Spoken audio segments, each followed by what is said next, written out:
All right, welcome to our study in the book of Romans. This is the Romans Education Part 2, and this is session 16. Previously, we were looking in verse 11, Romans chapter 12 and verse 11, where the context has changed from being the doctrine that we're learning in the framework of the local assembly to now learning doctrine in the context of what we do for a living, of our business. And so we're going to carry that godly selflessness and loving kindness out of the local assembly and now into the workplace. And Paul is going to give us some instructions about how to carry ourselves, how to carry all of this doctrine into the workplace. We started last time by talking about not slothful in business, and just as a way of trying to get our attention, I gave you those rules about how to become slothful. I hope you have not put those into practice in the last week, but instead have done the very opposite. So let's take a look at the second phrase here in verse 11, and remember as we do this what it is that we're doing here. That the doctrine that is sitting in these verses, that is meant to transform the way we think and impact our everyday conduct and behavior, so that we are learning the sonship decision-making skill of wisdom. This is the thinking process that we are all going to be utilizing when we get into the heavenly places. So we want to put that into practice here and now. And so just as we're learning how to put this into practice in our everyday business and work life, you're going to put that into practice in your Father's business. And look, and I know I call it that, and I say that, and I just want to take just a couple of sentences and step aside here and say, I know there are people that, they're not on board with what it is that we're doing here, and they don't see it the way I see it. I understand all that. One of the complaints is that the Bible doesn't call it a business. I just want to say two quick things about that. First of all, the Lord Jesus, when he was sitting in the midst of all those elders there in Israel, said to his mother, "Wist ye not it must be about my Father's business." Now, I know that was back in Israel's program. And if you say, well, God doesn't talk about it as a business, but I will just say this to you, that we use words all the time that encapsulate a whole concept that we're trying to express. We use the word Bible all the time. The word Bible doesn't occur in the Bible. We don't have a problem with that. We use the word rapture. It doesn't occur in the Bible. We don't have a problem with that. I use the word business to talk about what God is doing in this dispensation of grace, and all of a sudden that negates sonship. I'm just trying to say, by saying that I'm going to continue to use that word because I think you understand what that word is encapsulating. When you have a business, you have something that you are engaged in, that you are trying to accomplish. And that's the way I mean that. And so not slothful in business. And I'm saying, yes, there's business that we work in this world, but I believe our Heavenly Father also has a business. If you don't want to call it that, that's fine. But you understand what I'm talking about when I say that. We use that word all the time. When you're serious about something, you say, I mean business. Yeah, that's the expression. All right, so anyway, Romans chapter 12 and verse 11. I'm sorry, I was going through this PowerPoint, so let me back this all the way up. Okay, so here we go. Romans chapter 12 and verse 11. Not slothful in business, fervent in spirit. Is it not up? Really?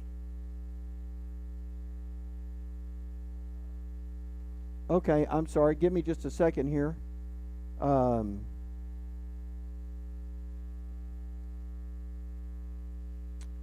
I thought I had this on. I thought, I must have turned it on, and then before I got the PowerPoint up, it timed out or something. There it is. All right, now the folks here in Monahans can see it. I didn't know. I don't know if you guys were seeing it or not on Zoom. I hope you were, but anyway, now we're all able to look at it. All right, so let's take a look at this now. Romans chapter 12, verse 11. Not slothful in business, fervent in spirit, serving the Lord. Now, we're going to finish this verse today, And we're going to cover both of these phrases. But it's very important. Look, I know that when you look at this, you can say, what in the world can you talk about for a whole session in this? Because we get it. Not slothful in business. We did that last time. Fervent in spirit and serving the Lord. We understand what that is. But let me just point out some things about this. Number one, notice that fervent in spirit, that word spirit is a small case S. What does that tell you? Yeah, it's talking about our human spirit, not the third person of the Godhead. And so, what does it mean to be fervent in spirit? Well, our word fervent actually comes from a French word. And that French word that it comes from, it means to burn, to boil, or to glow. And so if something is fervent, look, when you've got water boiling, what's happening? There's a lot of action. You can actually see the water taken, but all of that. That's the idea that behind the French word of fervent, that everything is so animated and there is action to it. That's the idea behind fervent.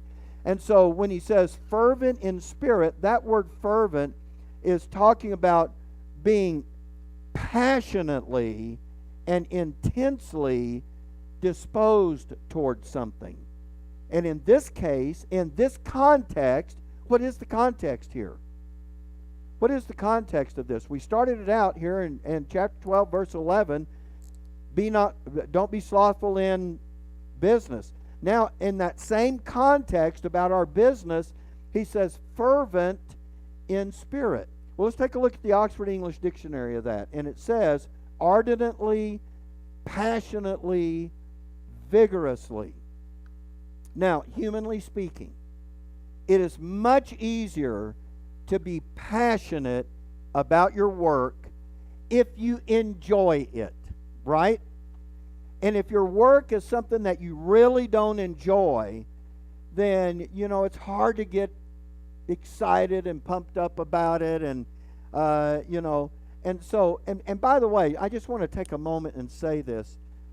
If you're not an ancient old person like me and you're younger, let me just say, you should ask yourself this question. If money was no issue, what would you like to spend your life doing? And the answer to that question is probably the thing you should try to do for a living. Because it'll be easy for you to get up every day and do that. I am really in a good position because what I do for a living is what I really love to do. I think about it, and it's on my mind all the time. And sometimes at night, I'm laying in bed and I'm thinking about the things that we're going to go through in the lessons. And because I set up a desk in the bedroom, which before Billy never allowed me to do, but when I set up a desk in the bedroom, I can get up in the middle of the night and go sit down at that desk and work on something. And I've got this idea, and so anyway, all I'm saying is I love to do it, and so it's easy for me to be fervent about it because it's the main thing in my mind and in my life, and so. You should find those things that you feel that way about and do those things for a living. But I do want to say one thing about that now that I've said that. I don't know what is in everybody's mind when I say that. So I just need to add one little caveat to that. Make sure whatever it is you would love to do, if money was not an issue for you and you didn't have to earn a living, what is it? How would you spend your life? You want to make sure that there's enough market value in that to actually make a living at it. Some people have the idea that I would love to do this, but there's really not a market for it. I'm just talking in a secular sense now because that's what we're talking about, bringing godly love and charity into business and being godly in our workplace. So not only is it easier to do that which you really enjoy doing, but let me just add one more little thing to that. I know these are all kind of an aside, but work to become excellent at what you do. What normally happens is we get good enough to do it, and then we kind of plateau off, and there's where we are. And so what I would say is whatever it is that you do in the workplace, yes, this will translate into sonship, but right now in verse 11 we're talking about the workplace. Work to become excellent. And let me define that for you, because everybody has a different idea of what excellent is. Be in the top 10% of the people that do what you're doing. And that means keep studying, keep reading, keep researching, keep learning, and keep growing, and keep getting better at it. Learn more about it, and don't allow yourself to plateau off.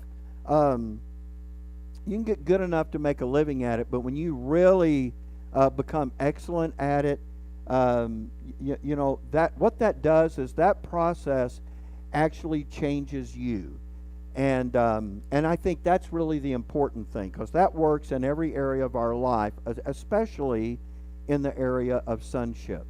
So you know, there's that little saying that a formal education will help you earn a living, but personal education will make you excellent.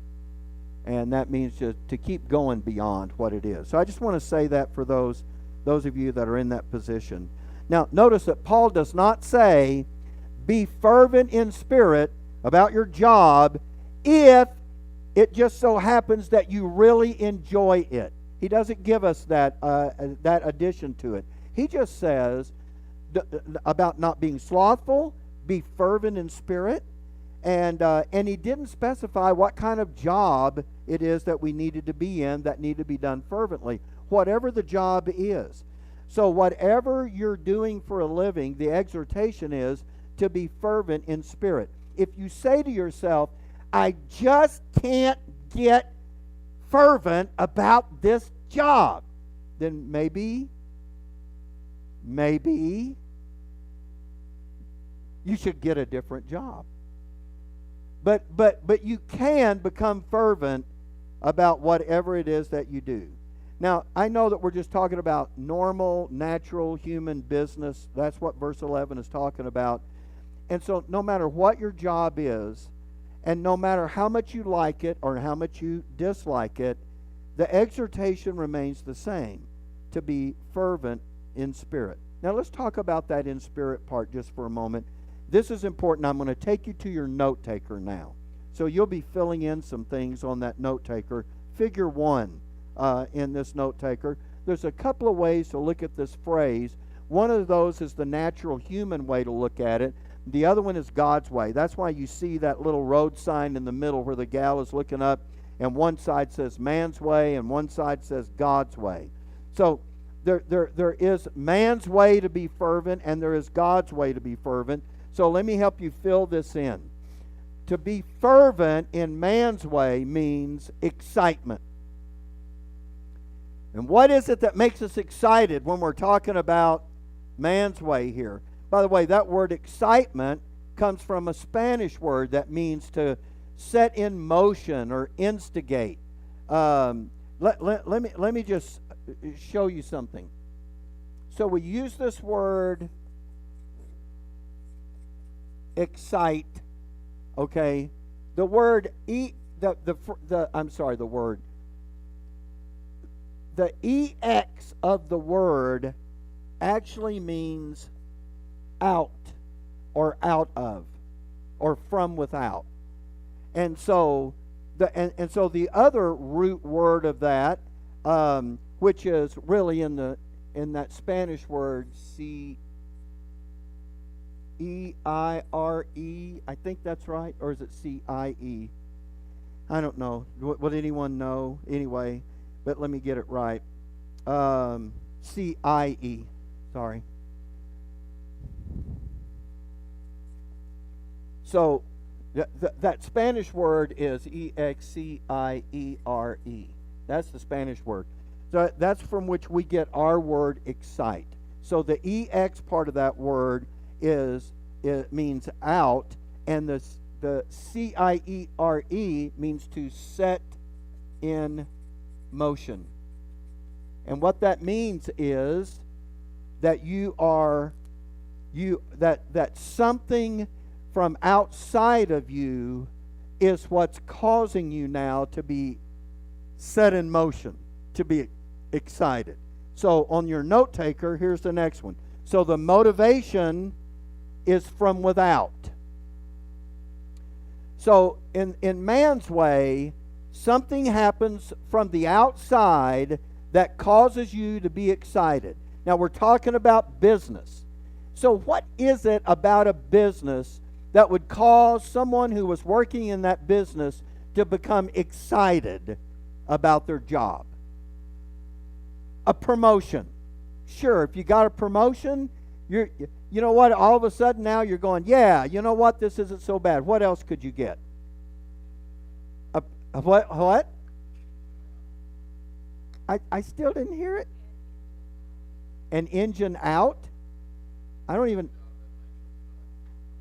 Okay, well, you fly a plane, so I'm supposing an engine out means the engine quit working. Yeah, that will excite you. Yeah. But I'm not going to put that one on the board because that's the bad kind of excitement. Barbara, however, said pay raise. Yeah, when you get a raise, that makes you excited, and that excitement, but you see, it's all coming from without. It's external things that are coming in to make you excited about the job. And so when you do that, by the way, let me just say that that is a very I don't want to use the word dangerous, but it's a very gosh, what am I thinking? It's a dangerous way to live, because instead of you controlling how you feel about it, what you're doing is you're allowing external things over which you have little or no control to determine how excited you are about something. That's a bad way to do it.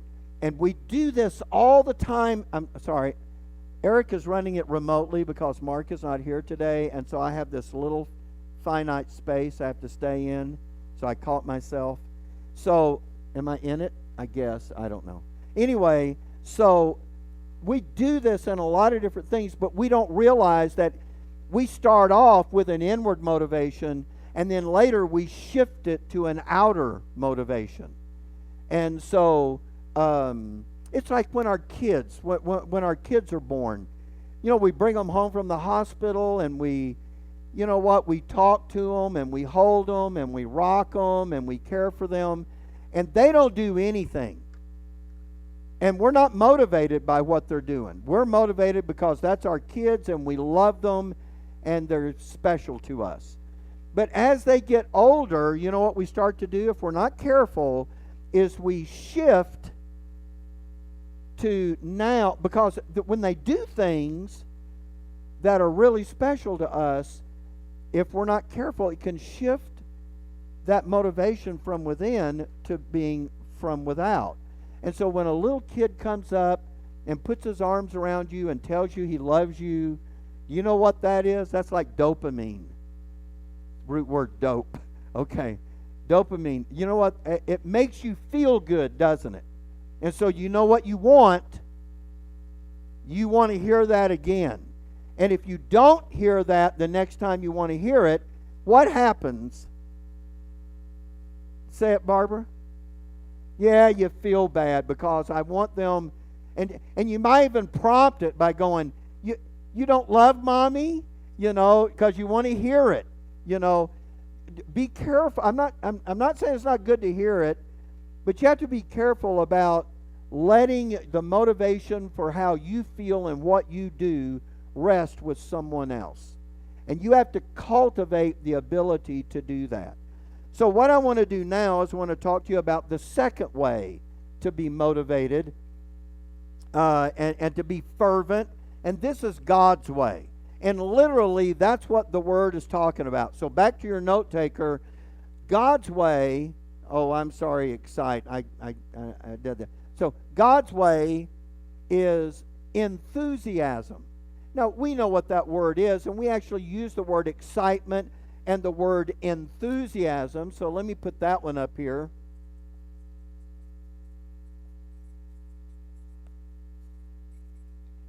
And we think of them as synonyms, and they are, but there's really a subtle difference here.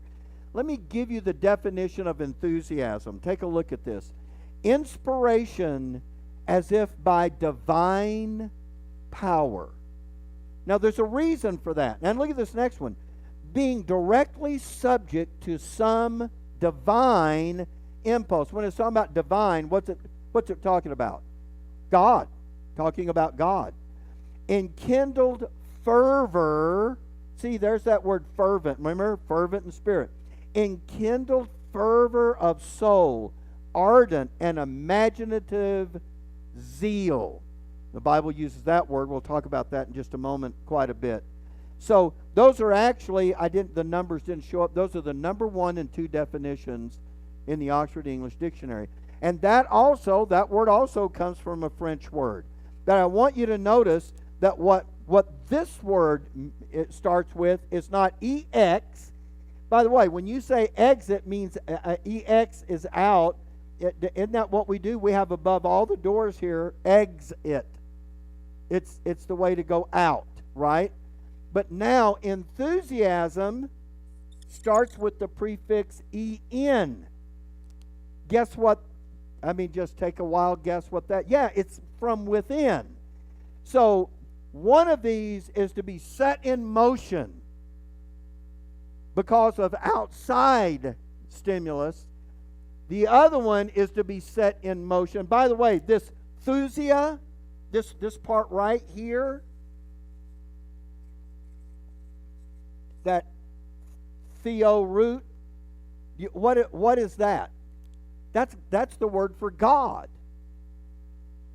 So it means now to be motivated from the inside. So it is amazing to me that theos part of that is actually now talking about God stirring something within you that now causes you to be motivated. And see how different that is? Now, we default to the word excitement all the time. And in fact, in today, the way it kind of appears is enthusiasm is just kind of mildly animated, but excitement is very animated. Barb? In a way, when you look at that, because excitement is what people see on the outside, and the other is what's really inside. Right, that's right. But there is an outward expression of what's going on. What you don't want is you don't want the outward expression to be motivated from things that are on the outside. So everything is a decision. You do understand. And so that's why I always talk to you about making wise sonship decisions about things, because you don't want to give away look, in your life, I'm going to say this, I know it's hard to understand, but if folks say, I'm just not happy, then you know what? You haven't made good decisions about that. Because don't let your happiness come from the things that are happening from outside of you.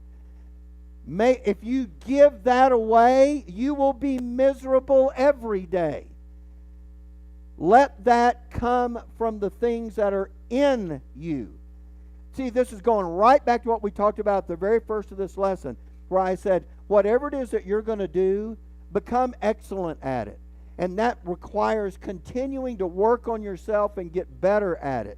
Now, look, the Bible has us over here talking about our secular work, but can you see how easy it would be to make this analogy into the spiritual area of our sonship life? That we never, ever plateau on that, but that we get better and better at that. And that's probably a wrong way to say it, but you know what? We get more edified, and we get more conformed to the image of God's Son, and that word effectually works in us more and more. And that way, how we feel about things and how we look at things and how we view our life, it comes from within us and not from the outside of us. And so let me give you the last part. You already know how to fill it in on your note taker. Enthusiasm is being motivated from within. And that's where you want to get. And since Paul is talking about a fervency in our human spirit, he's talking about enthusiasm. He's talking about being enthused on the inside.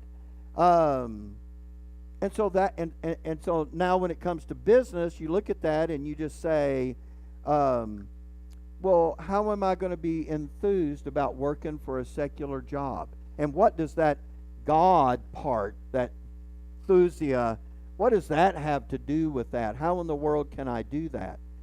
Well, it's going to be found, the answer to that question is actually going to be found when we study the last phrase, serving the Lord.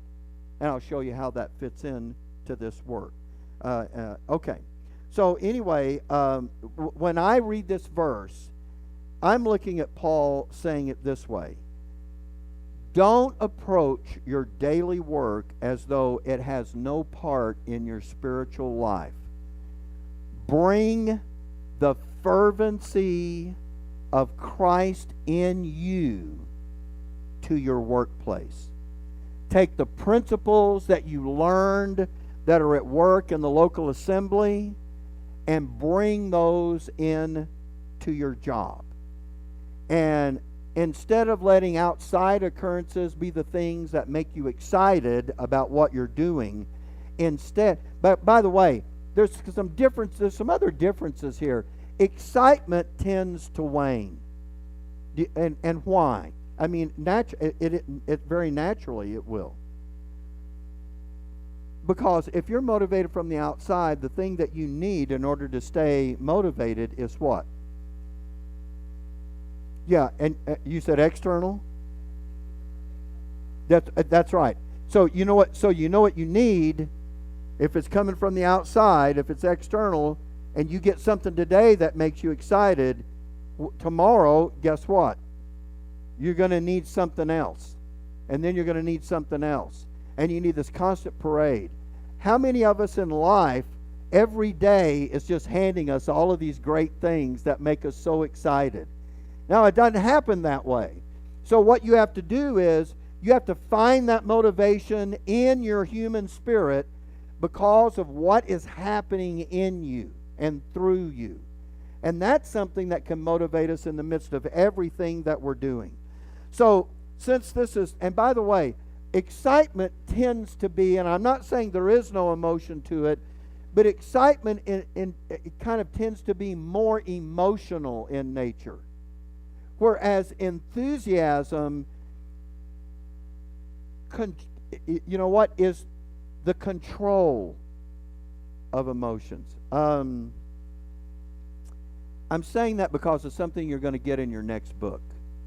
There's actually a very, very important lesson in your next book as we get a little further over. In fact, we'll be in godly justice in the next book.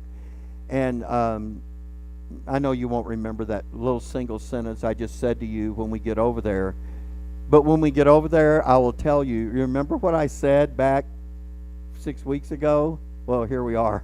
Anyway, so excitement that comes from the outside is kind of temporary. It's kind of short-lived. It also is very emotional in nature. And so the issue of having enthusiasm and being fervent in your spirit and to have zeal. And that's, by the way, when we talk about fervency, we saw this, remember, in one of the definitions a while ago, that it talked about the word zeal. And so when you talk about being fervent, it does have that idea. And I want to talk to you about zeal just for a moment. We're going to come back to the word fervency. That's the one that was used there. But I do want to talk to you about this word that's very akin to fervency, and that's the word zeal. I got, in my study, I actually got carried away on this and wound up doing this whole thing on zeal, and I thought, okay, I just need to pare that down to a couple of little paragraphs. So here we are. Let me give you some verses about this, because the Bible talks about the Lord himself being zealous. But he talks about it in a very particular way. Let me just show you a couple of these. 2 Kings 19:31. For out of Jerusalem shall go forth a remnant, and they that escape out of Mount Zion, the zeal of the Lord of hosts shall do this. Now, you understand what he's talking when he's talking about out of Jerusalem shall go forth a remnant, and they that escape out of Mount Zion. Now look at this next verse, Isaiah 9:7. Of the increase of his government and peace there shall be no end upon the throne of David and upon his kingdom, to order it and to establish it with judgment and with justice from henceforth even forever. The zeal of the Lord of hosts will perform this. Twice now I've shown you verses where it says that the zeal of the Lord is going to perform this. Why would it say it that way, that the zeal of the Lord would perform this? Because when you're zealous about something, what does that indicate? Literally the same thing. If you're fervent about doing it, what does it mean? If you, let's just use the word zeal, probably easier to see it with that. If you're zealous to do something, what does that indicate?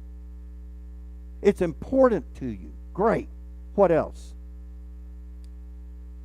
Okay, like it takes over everything else. Can you add one more to that? All of that's right. If you're zealous to do something,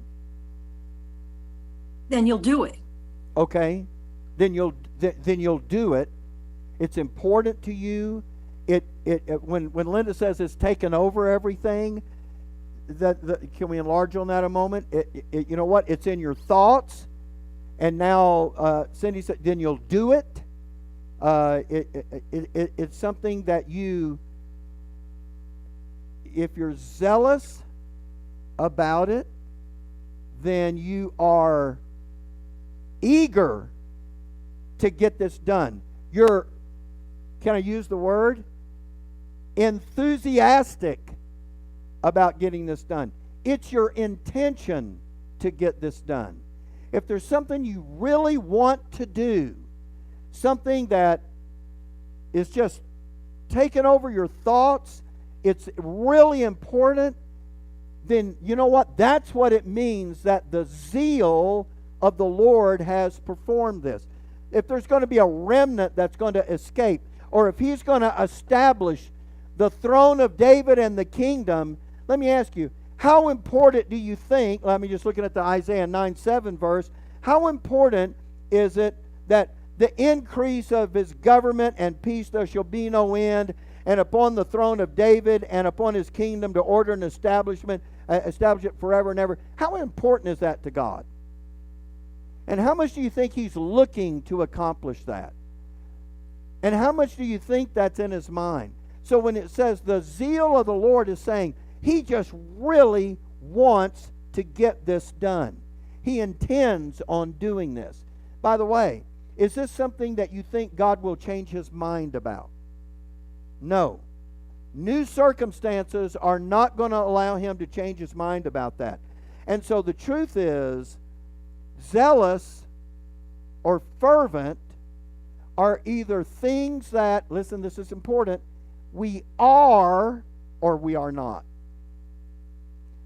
That fervency is not a description of our works. It's a description of us. Zealousy is not a description of how we're doing or what we're doing. It's a description of us.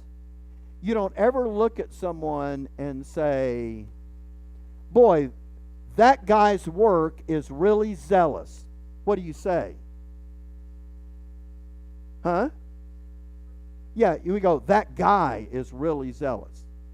We don't ever look at you know, the work that guy is doing is really fervent. We don't say that. We say he is fervent. Because all of this really has to do with what we are. Now, I'm going somewhere with that, because remember what we're supposed to be? Fervent in spirit. And so, if we're going to be fervent in spirit, that's not something we just want to, like a light switch, turn it on and turn it off, and sometimes we are, or sometimes we're not. this is what we want produced in our inner man, so that that is really what we become. Okay. Now, there is such a thing as false fervency. I want to talk about that just for a moment. Let me give you a scripture. Romans 10:1. Brethren, my heart's desire and prayer to God for Israel is that they might be saved. For I bear them record that they have a zeal of God. Oh, when you first read that, you know what? You know what? That looks like a good thing, doesn't it? But then look what he follows it up with. But not according to knowledge. You know what this is? This is misplaced zeal. Now let's see Paul explain it. Verse 3. For they, being ignorant of God's righteousness, and going about to establish their own righteousness, have not submitted themselves unto the righteousness of God.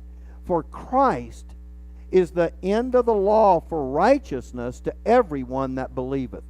In other words, if you're a believer, the law is, you can't count on the law to make you righteous. Christ is the end of the law for righteousness. You're never going to please God by the law. That's why Christ came. You weren't going to please him even before you got saved by the law. But that's the point. So you know what Paul says? Oh, they're zealous, but their zealousy is misplaced. So that's the first thing, is you have to make sure that just because a person is all excited does not necessarily mean they're excited about the right thing, have the right thing in mind. I'm not going to give you a verse on this because of time, but the Pharisees are another example of a people who were very zealous about the practice of their religion, yet what? Jesus said, you're like painted sepulchres. You're full of dead men's bones. He called them a generation of vipers. So while they were very fervent and very zealous, it was a misplaced fervency. And I think the problem with theirs is it was a prideful fervency. They used to love to stand on street corners and pray loud, long prayers for everybody to hear, so they'd all know how spiritual they were. Remember what Jesus said? Verily, you have your reward. I sure hope making an impression on everybody was worth it, because that's all you're getting. Because there's no eternal reward for that. So there's a false zeal. There's the wrong kind of fervency. And the right kind of fervency of spirit, though, is produced in us by what we do here week after week. Looking at this word, and then you going home and allowing that word to effectually work in your inner man, so that it changes the way you think and then impacts your everyday behavior. Paul is exhorting us to be fervent in spirit based on something that's happening in our inner man, not by something that comes from without. And so, and that's, what is that? That's just another way of talking about Christ being formed in us. And so learning this principle of being motivated by godliness allows us to do a lot of things. It allows us to love unconditionally. It allows us to give with simplicity. It allows us to be godly in the midst of an ungodly world. This is the thing that causes us to value and esteem each other as members of the same body. It's what causes us to manifest that godly love and charity by our Christ-like actions toward our fellow saints. And it's what keeps us, verse 11, from being slothful in business. So, if you're going to live in this world, you have to work. But that doesn't mean that your work doesn't have the life of Christ working in you at your workplace. When Paul says fervent in spirit, fervent, that burning desire. So what is it that you have a burning desire to do? How about to put the life of Christ on display in your workplace? that'd be something that would certainly have value for you to be fervent about. Now, I do want to correct a little bit of that, because once again, people well-meaning sometimes don't understand that by being inappropriate, they can actually damage the cause of Christ. So, if you're at work and you're saved, and maybe you're around some other folks that are, maybe you're around some folks that are not, then here's the thing you have to understand. Putting the life of Christ on display does not mean all you do is go around throwing Bible verses at everybody, or trying to make everybody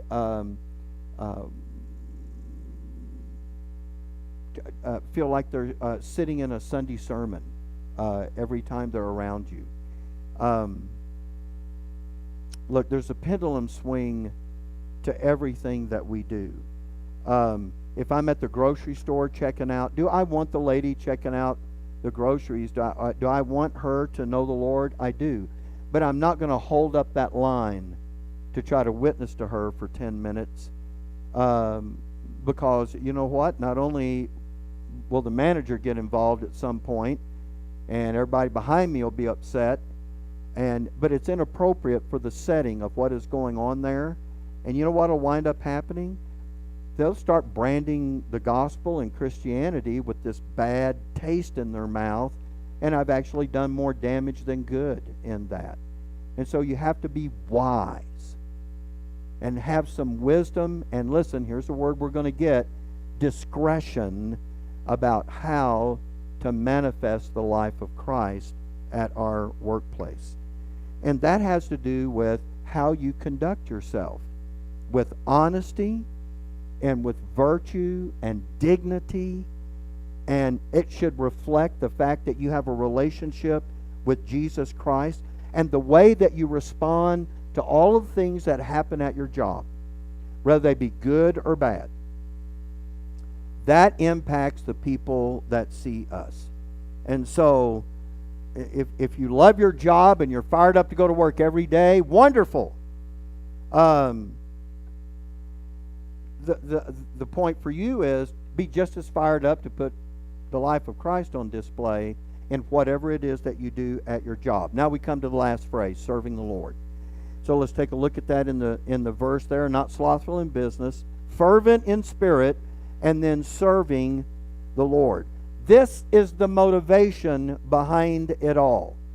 And so, in a nutshell, what we're saying here is when we are diligently engaged in the work that we do for a living, and we are fervently putting godliness on display, that is, in this instance, how we serve the Lord.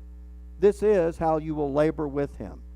In fact, if you have a job, you should actually see that job as an opportunity to do whatever it is you do for a living, to do that for the Lord Himself. Yes, we have human bosses, but ultimately we should view all the secular work that we do as being service to our Lord and our God in that job. And so if we begin to see business the way our Heavenly Father sees it, then it prepares us for the work that we're going to be doing with Him throughout the ages to come. So now I have some things that's not on a note taker, but I do want to put them up, because if you own the business, there are things that you need to think about. And I know this runs contrary to the way that they'll talk about business and the way that is, but I'm talking about the godly approach to business. So here it is. If you own the business, if I'm the boss, I will view my position as one of helping and developing my employees. Now, it does mean that, you know what, if you're the boss, you need to hire wisely, yes, but it also means that once you've hired those folks, you have an obligation to them. We look at people, and you know what, this kind of ebbs and flows in the society, just kind of depending on what's going on.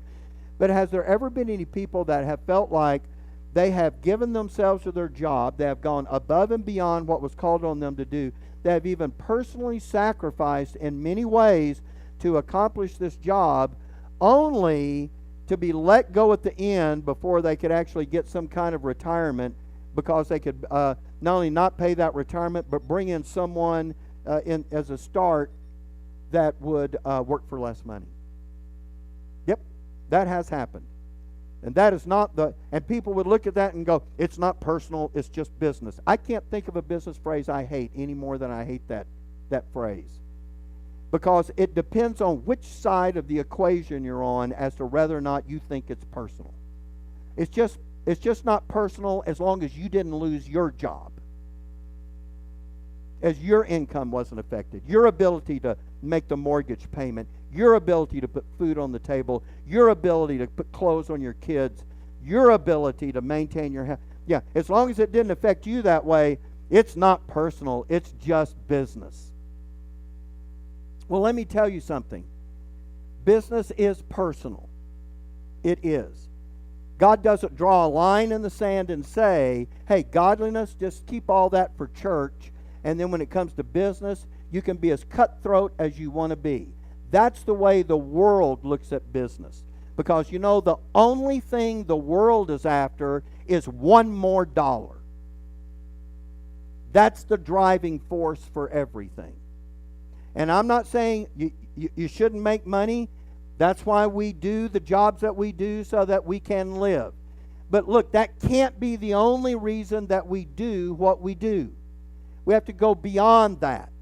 And we have to see that the people that are in our employ, we have some genuine responsibilities toward them.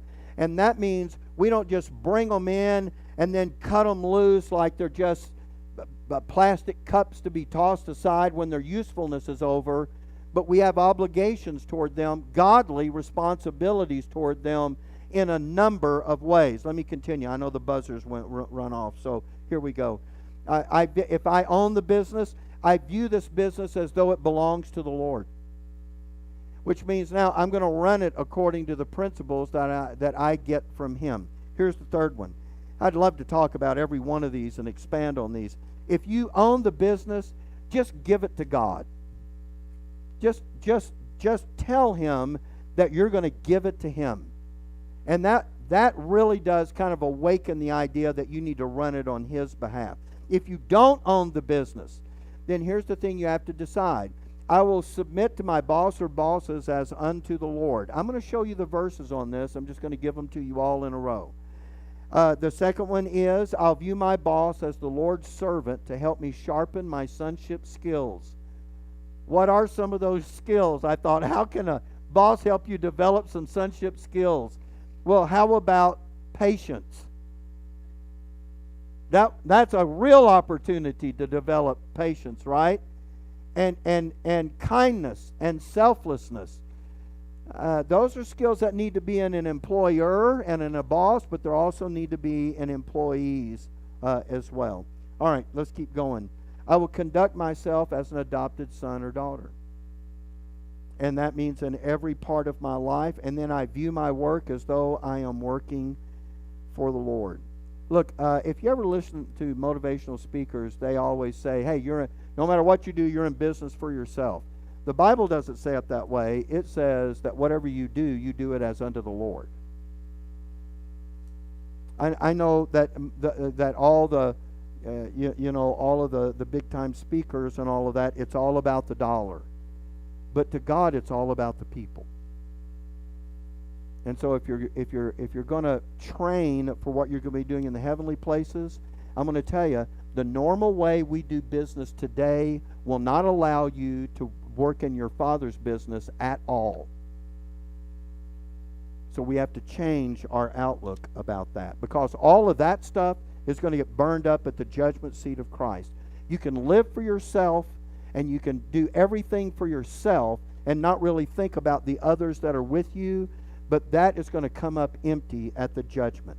So I know I'm going to go to Luke 12. I know this is a parable that Jesus spoke about to Israel, but there is a principle that is interdispensational here, and I want to show it to you. And so this is Luke chapter 12, verse 16. And he spake a parable unto them, saying, the ground of a certain rich man brought forth plentifully, and he thought within himself, saying, what shall I do? Because I have no room where to bestow my fruits. What's happened? He's filled it up.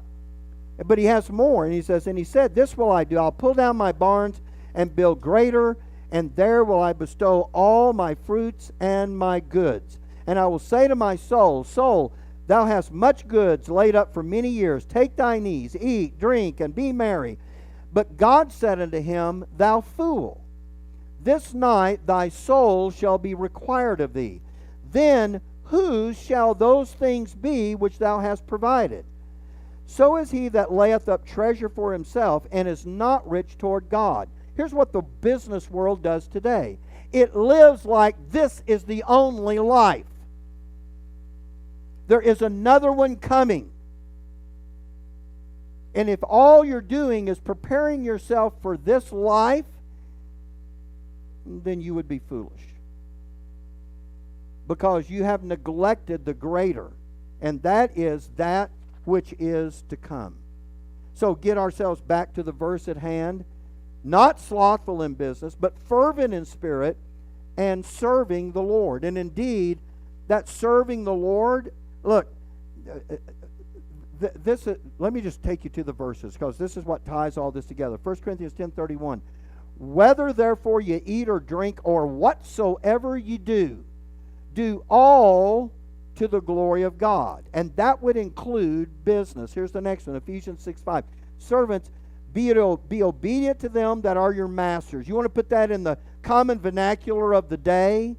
Employees, be obedient to them that are your bosses, according to the flesh, with fear and trembling, in singleness of your heart, as unto who?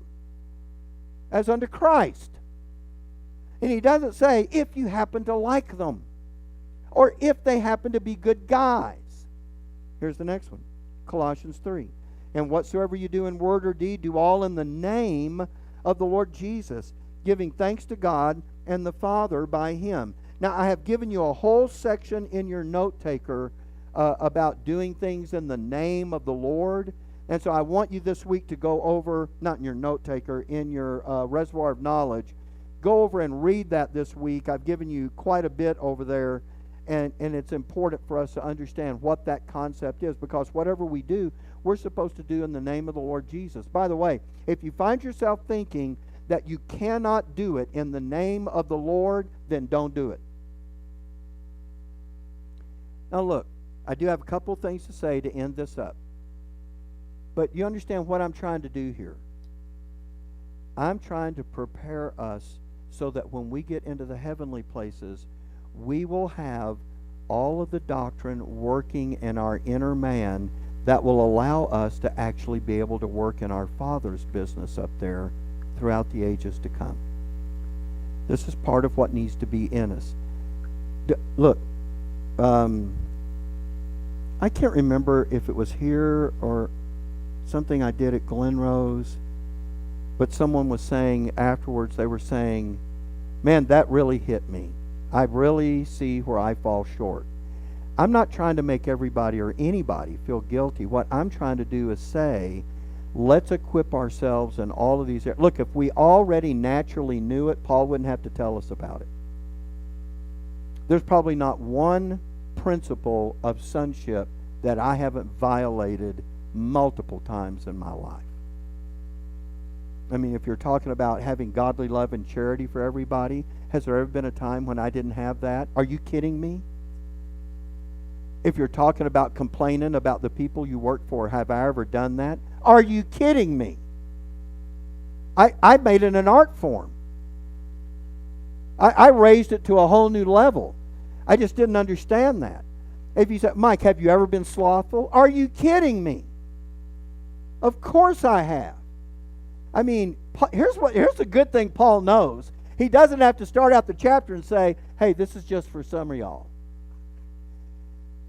He's writing this to all of us. So what I'm saying is, let's get these principles at work in us and change the way we live here, so that what gets produced in our inner man really is the life of Christ, so that we will be capable of doing more when we get into the heavenly places. And look, I said that thing earlier, but let me just pull back the curtain for a moment and tell you what's really there. When I said, whatever it is that you do for a living, Become excellent at it. Continue to learn and improve and get better so that you become in the top 10% of all the people that do that. Why? You're thinking so we can get ahead and get rich. That's not what I'm thinking. What I'm thinking is once you start doing that, it will automatically overflow to the sonship area of your life. It is really hard to compartmentalize doing what you ought to do to just one area of your life. It tends to seep into every area. And while this verse is talking about secular business, whatever you do there also impacts how you do with sonship, and vice versa.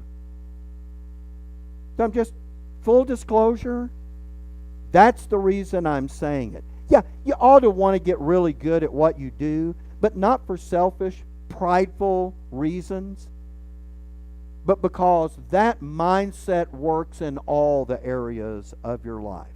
So Colossians 3:22. Servants, obey in all things your masters according to the flesh, not with eye service as men pleasers, but in singleness of heart, fearing God. And whatsoever you do, do it heartily as to the Lord and not to men. So here's the important principle I've learned.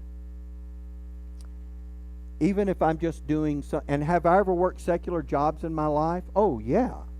But you know what I've had to learn is, even though I'm working for a guy who may be a total jerk, who may not treat people respectfully, who may not be grateful for the things that they do, who are always critical and overbearing, and nobody likes to be around him. You know, you want to know how the character of Christ really gets built in your life? When you begin to do what you do in that secular job under that guy who really probably doesn't deserve to be in that position, but he is, to start doing that as unto the Lord. Now I'm going to tell you, there's more to say here, and I hope you'll read the rest of the notes that go along with this, and then do the reservoir of knowledge thing, because these are important. But instead of doing the rest of these notes, I want to give you an illustration of how this works.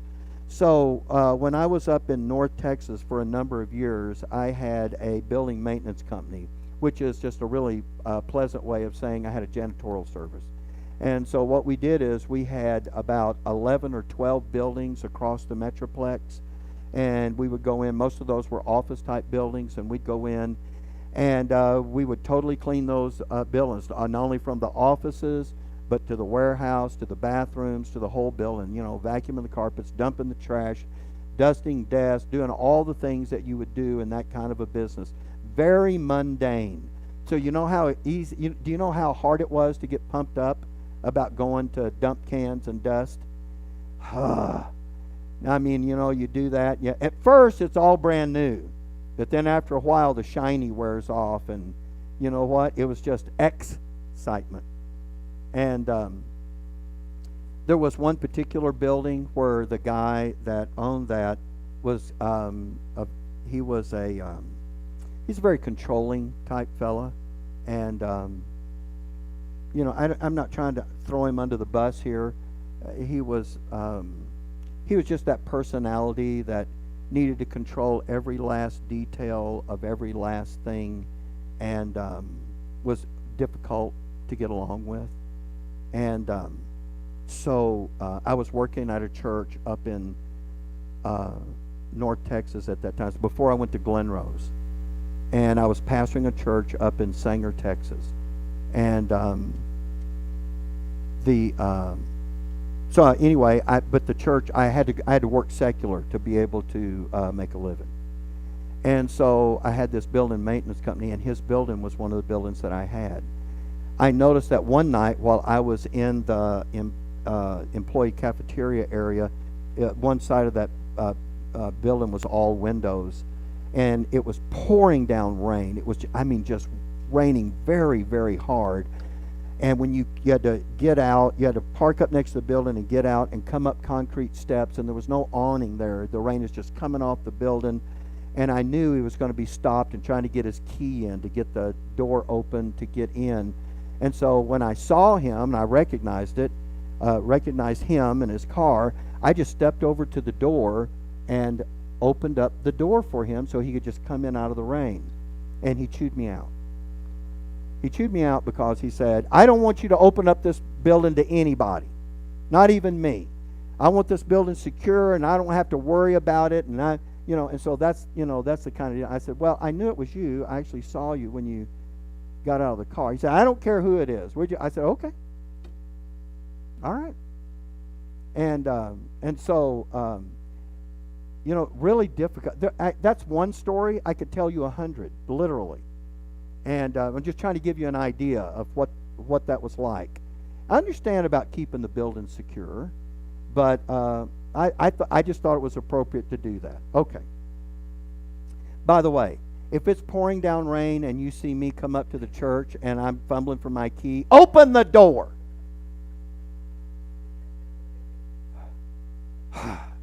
So anyway, there's a lot of those kinds of stories. And I thought, man, I am not going to enjoy working in this building. I am just not. Because I don't enjoy this guy. And he was overbearing. So, but in all fairness, he was overbearing with everyone. When you dress your wife down in public in front of everybody in the business, see, I think that's inappropriate. But there's no boundaries here. And so I want to get to the end of the story. And so I developed an attitude about him. I mean, we did all the work that we were supposed to do. But you know what?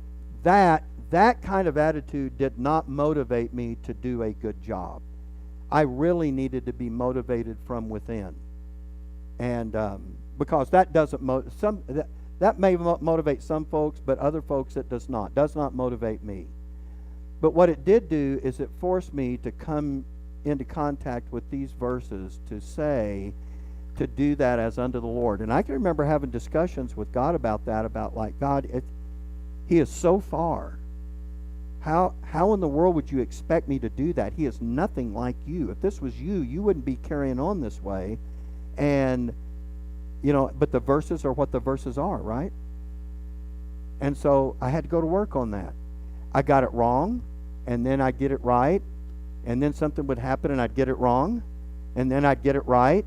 And so I just worked on that until really and truly I can say that now my kids, Tracy's listening to this, she knows exactly who I'm talking about here, even though I didn't tell you the name of the business or the name of the guy. She knows exactly who this is because she saw it and heard it too. And so I worked really hard to say, you know what? We're going to do this as unto the Lord, which means we're going to do it right. And we'll do it as good here as we will do it at the people that are our favorites.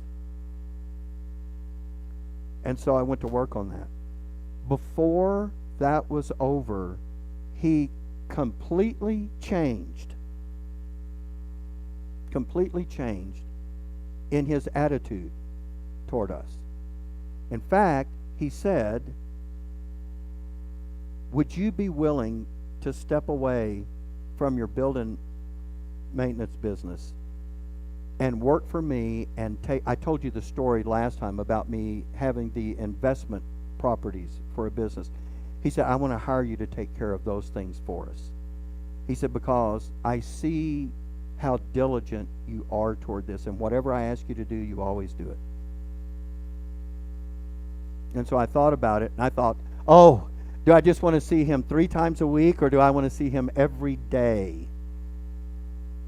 Now, does that mean he never crossed the line again? No, it didn't mean that at all. But his general attitude toward me did change, and I did take that job. And you know what? He became, and I had a chance to ride with him in the car a lot and talk about biblical principle. And you know what he did?